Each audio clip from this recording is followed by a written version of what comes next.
সমাবেশ চলছে, সেখানে আছেন সহকর্মী শাহাদাত অভ্র। সবশেষ অবস্থা জানতে যুক্ত হব তার সাথে। অভ্র, এরই মধ্যে জনস্রোত দেখা দিয়েছে সোহরাওয়ার্দী উদ্যানে, জানাবেন কি বলছেন বিক্ষোভকারীরা?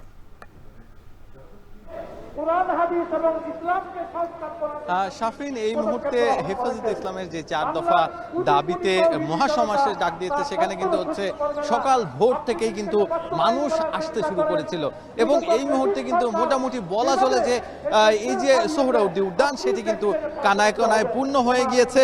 আমি যদি একটু আপনাদেরকে দেখাতে চাই যে পুরো জায়গাতে কিন্তু এখন মুসল্লি এবং হেফাজতে ইসলামের নেতা কর্মীদের দিয়ে কিন্তু হচ্ছে পরিপূর্ণ বলা চলে। তার সাথে সাথে আরেকটু কথা বলতে চাই যে এই যে সমাবেশ কিন্তু শুরু হয়েছে 9টা থেকে, ঠিক চলবে 1টা পর্যন্ত। তবে এই যে এখানে যারা আছে প্রত্যেকে কিন্তু বলছে যে তাদের 4 দফা দাবি যতক্ষণ পর্যন্ত মানা না হবে ততক্ষণ পর্যন্ত কিন্তু তারা তাদের এই ধরনের কর্মসূচি চালিয়ে যাবে। মূলত হচ্ছে 4 দফা দাবির মধ্যে প্রথমে যেটি আছে নারী বিষয়ক সংস্কার কমিশন ও এর প্রতিবেদন বাতিল করা।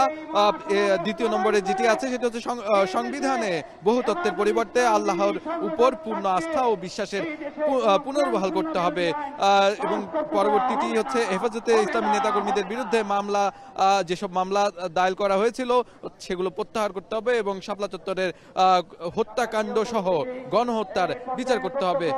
এছাড়াও ফিলিস্তিন ও ভারতের মুসলিমদের গণহত্যা নিপীড়ন বন্ধে সরকারকে ভূমিকা রাখতে হবে। এই যে এই চারটি দফা, এই 4 দফা দাবিতেই কিন্তু আজকের এই মহাসমাবেশের ডাক দিয়েছে হেফাজতে ইসলাম বাংলাদেশ। তারা বলছে যে কোনোভাবেই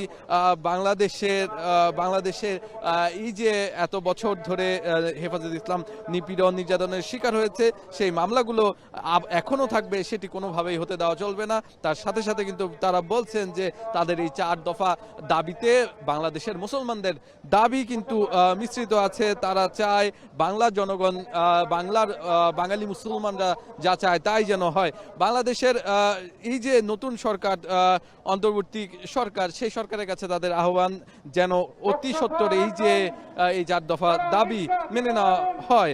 সকাল 9টা থেকে সোহরাওয়ার্দী উদ্যানেই কিন্তু এই যে সমাবেশ শুরু হয়েছে। একের পর এক বক্তারা কিন্তু হচ্ছে বক্তব্য দিয়ে যাচ্ছেন এবং তারা কিন্তু তাদের দাবিসমূহ বলে যাচ্ছে। এই যে সকাল থেকে শুরু হওয়া, এখানে কিন্তু অনেকেই এসে পৌঁছায়নি এখনো। আমি সকাল থেকেই লক্ষ্য করেছি যে ঢাকার বিভিন্ন প্রান্ত থেকে, ঢাকার বাইরে থেকে কিন্তু হচ্ছে জনসমাগম, তাদের নেতাকর্মী এবং হেফাজতে ইসলামের সমর্থক তারা কিন্তু এসেছে। এই মহাসমাবেশে হেফাজতে ইসলামের পক্ষ থেকে সাধারণ মানুষকে কিন্তু আহ্বান জানানো হয়েছে তারা যেন এখানে আসে এবং এসে কিন্তু তারা যেন তাদের যেই দাবিগুলো আছে 4 দফা দাবি, সেই দাবির সাথে যেন একাত্মতা পোষণ করে এবং এই পুরো প্রাঙ্গণ কিন্তু এই মুহূর্তে কানায় কানায় পূর্ণ আছে যারা কিনা এই যে 4 দফার সাথে একাত্মতা পোষণ করে। তার সাথে সাথে কিন্তু হচ্ছে জানিয়ে রাখতে চাই যে হেফাজতে ইসলাম গতকালকেও একটি সমাবেশ ছিল তাদের, সেটি কিন্তু বাইতুল মোকাররমের গেটে শুরু হয় এবং সেখান থেকে কিন্তু তাদের যে দাবি কথা সেটি কিন্তু 4 দফা দাবির কথা কিন্তু সেখানে প্রথম বলে এবং পরবর্তীতে আজকে কিন্তু তারা সকাল 9টা থেকে হেফাজতে ইসলামের যেই মূল মহাসমাবেশের ডাক সেটি কিন্তু শুরু হয় আজকে সকাল 9টা থেকে। এই যে এই সমাবেশকে কেন্দ্র করে কিন্তু হচ্ছে ঢাকার বাইরে থেকে অনেক বেশি মানুষ এসেছে, সমাগম হয়েছে এবং তারা কিন্তু বলছে যে তারা বাংলাদেশের নানা জায়গা থেকে এই যে এইখানে উপস্থিত হয়েছেন, তাদের প্রত্যেকেরই একটি দাবি, সেটি হচ্ছে যে কোনোভাবেই হোক সরকার কোনোভাবেই নারী সংস্কার কমিশন রাখতে পারবে না। তার সাথে সাথে কিন্তু হচ্ছে বলা হচ্ছে গণহত্যা যেটি চালানো হয়েছিল শাপলা চত্বরে সেটির অবিলম্বে নির্বাচনের আগেই কিন্তু বিচার দাবি করেছেন। যে কোনো পরিস্থিতিতে এই সরকার নির্বাচন হওয়ার আগে এই যে এই 4 দফা দাবি এগুলো কিন্তু পূরণ কথা জানিয়েছেন। এখান থেকে সর্বশেষ খবর এটি ছিল আমার কাছে শাফিন। এখানে কিন্তু এটি 1টা পর্যন্ত চলবে। শাফিন।